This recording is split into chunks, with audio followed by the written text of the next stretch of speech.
1 table spoon মতন aromatic powder. Aromatic powder যদি আপনাদের না থাকে, চাউমিন মশলা ইউজ করতে পারেন।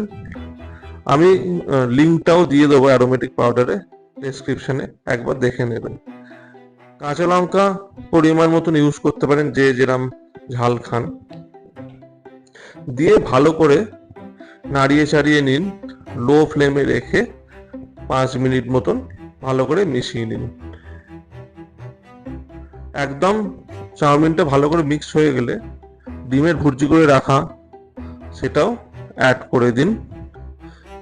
গার্নিশের জন্য কারি পাতা অ্যাড করুন, দিয়ে ভালো করে মিক্স করুন।